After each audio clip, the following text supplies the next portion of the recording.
तो दोस्तों चंद्रशेखर आज़ाद अभी अंबेडकर नगर के धरती विधानसभा कटहरी में मौजूद हो गए हैं और यहाँ पर लोग उनको देखने के लिए आए हैं। करीब समय 2 बज रहे हैं और 2 बजे चंद्रशेखर आज़ाद यहाँ पर मौजूद हो चुके हैं। आप देख सकते हैं, तस्वीरें मैं आपको दिखाने का प्रयास कर रहा हूँ। चंद्रशेखर आज़ाद उर्फ जो आज़ाद समाज पार्टी के चीफ हैं और भीम आर्मी के संस्थापक भी हैं, तो मौजूद हो चुके हैं चंद्रशेखर आज़ाद जी। और तमाम लोग अभी लोगों से बातचीत करने का प्रयास मैं करूंगा। तो ये विधानसभा कटहरी अंबेडकर नगर में चंद्रशेखर आज़ाद मौजूद हो चुके हैं और लोगों की भीड़ यहाँ पर उमड़ चुकी है। आप देख सकते हैं चंद्रशेखर आज़ाद मंच की तरफ जाते हुए आपको नजर दिखाई देंगे। तो चंद्रशेखर आज़ाद मौजूद हो चुके हैं। जैसा कि मैंने आपको बताने का प्रयास किया, अभी कुछ ही समय में चंद्रशेखर आज़ाद मौजूद होने वाले, तो चंद्रशेखर आज़ाद मौजूद हो चुके हैं। दोस्तों आप देख सकते हैं चंद्रशेखर आज़ाद मंच की तरफ आ चुके हैं। अपनी गद्दी पर बैठ चुके चंद्रशेखर आज़ाद, अपना स्थान ले चुके चंद्रशेखर आज़ाद। अभी इस समय कटहरी में मौजूद है चंद्रशेखर आज़ाद उर्फ रावण, जो भीम आर्मी के चीफ हैं, आज़ाद समाज पार्टी कांशी राम के भी संस्थापक हैं और इस समय नए नवेले सांसद भी बन चुके हैं चंद्रशेखर आज़ाद, जो नगीना के लोकसभा सीट से भारी वोटों से जीतकर संसद भवन पहुंचे हैं। लोगों की आवाज़ की बात कर रहे हैं चंद्रशेखर आज़ाद। तो यहाँ पर मौजूद हो चुके भीम आर्मी के चीफ चंद्रशेखर आज़ाद। हमारे प्रदेश के महामंत्री आकिब भाई, ये सभी लोग आदरणीय भाई का माला भेंट करके सम्मान कर रहे हैं। निखिल राव जी भी उपस्थित हैं। हमारा नेता कैसा हो, हमारा नेता कैसा हो, भाई चंद्रशेखर जी संघर्ष करो।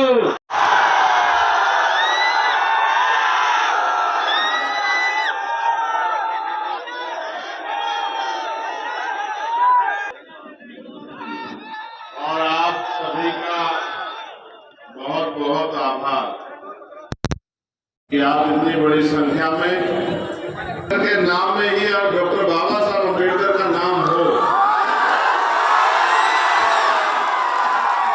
और जहां तक मैंने पढ़ा है और मैं जानता हूं, क्योंकि मैं अम्बेडकर नगर कई बार आया भी हूं पहले, मैं मानता हूं कि बहुजन मूवमेंट की ये बहुत क्रांतिकारी धरती भी है।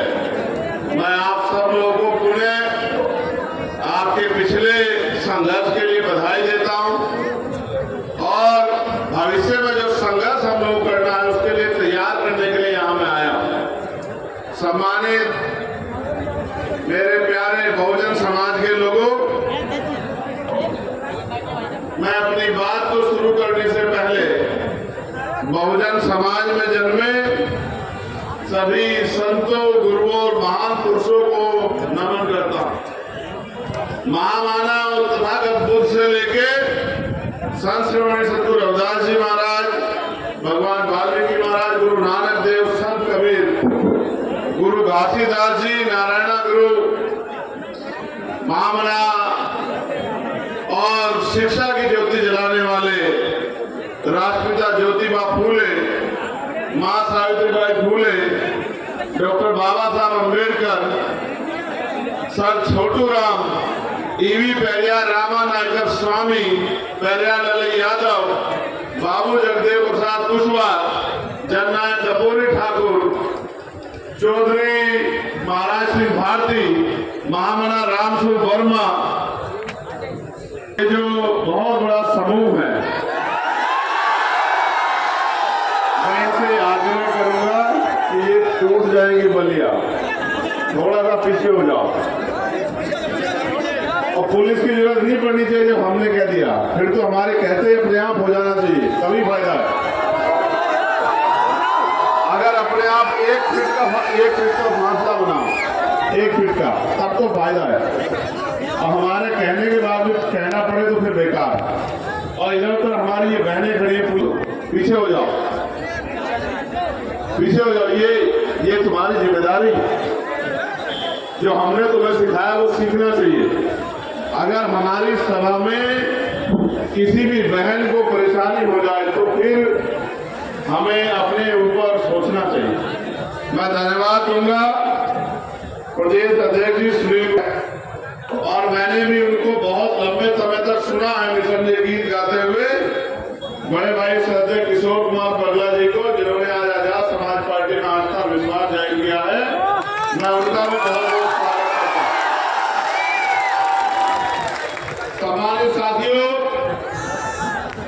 2 सभाएं आज, और सभा जैसा माहौल तो आपने जहां से मैं हाईवे से उतरा था वहां से यहां तक आपने बना रखा है, लेकिन आप इतनी बड़ी संख्या में आए हो और मेरी जिम्मेदारी ये है कि मैं आपको बताऊं कि अब आपको क्या करना है। बहुत लंबे चौड़े भाषण नहीं देने हैं, वो तो मैं लगातार देता आया हूं, लेकिन अब जो है, क्योंकि अब हालात पहले जैसे नहीं रहे। पहले सरकारों में सुनवाई होती थी, गरीब का ध्यान रखा जाता था, उनके महंगाई से लेकर जो समस्या उनके जीवन में होती थी उन पे काम होता था। सरकार जनता के लिए काम करती थी, सरकार जनता के लिए जिम्मेदार होती थी, सरकार जनता के लिए जवाबदेह होती थी।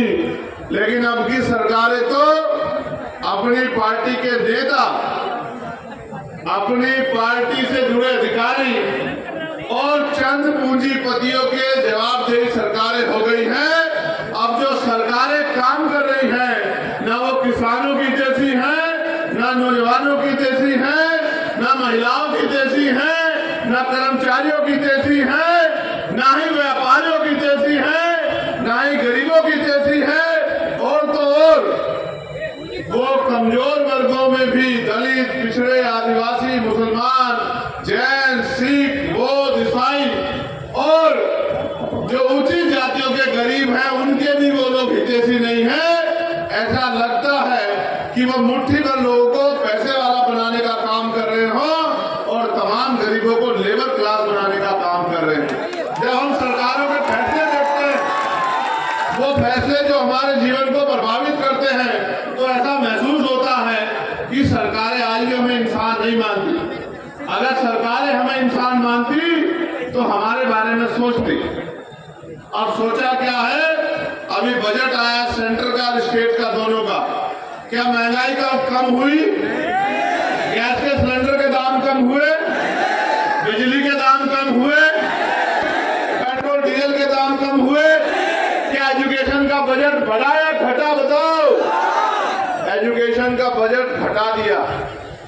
हेल्थ का बजट बढ़ाया घटाया? हेल्थ का बजट। अब एजुकेशन को समझो।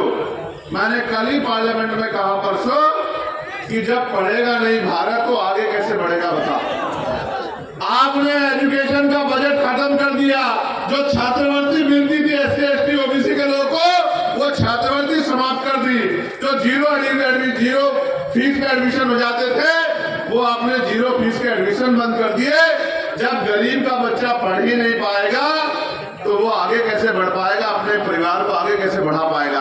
क्या कोई मेहनत मजदूरी करने वाला आदमी, 200-400 रुपए कमाने वाला आदमी क्या एरोप्लेन में चलने का ख्वाब देख सकता है? क्या 200-400 रुपए की मजदूरी करने वाला आदमी इस देश में अच्छा भोजन, अच्छे कपड़े, अच्छा रहन सहन और खुशहाली की जिंदगी जी सकता है? आप मेहनत करने वाले लोगों के हाल देखो। मनरेगा में जो लोग काम करते हैं, कितना पैसा मिलता है? कितना पैसा मिलता है? 230 रुपए के लगभग मिलता है। 10 ऊपर या नीचे? आप बताओ, 250 रुपए में घर चलता है क्या? अभी मैं रास्ते में रुका था, वो कोई गांव था। गांव के लोगों ने एक टेंट की व्यवस्था करके मुझे रोक लिया। बहुत सारी महिलाएं बैठी थी। अगर पुरुष होते तो मैं हाथ जोड़ के चला आता, नौजवान होते तो आदेश देके चलाता। महिलाओं को, बहनों को, बहनों को देख के रुक गया। मैंने उनसे पूछा कि बताइए, आप यहाँ इतनी बड़ी संख्या में बैठी हैं, आप रोजगार क्या है आपके यहाँ? तो उन्होंने मुझसे बताया कि हम पे जमीनें तो है नहीं, हम तो दूसरों के खेतों में काम करते हैं और कहीं हमें 150 रुपए मिलते हैं, कहीं 200 रुपए मिलते हैं, कहीं 180 रुपए मिलते हैं। आप ये बताओ, 180-200 रुपए में घर चलता है क्या?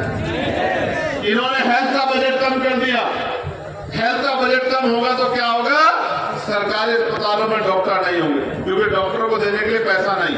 फिर ईसीजी की मशीन नहीं होगी, एक्सरे मशीन नहीं होगी, और कोई अच्छी मशीन नहीं होगी, दवाइयां नहीं होंगी, सीटी स्कैन नहीं होंगे, और तो और टेस्ट बाहर से लिखे जाएंगे।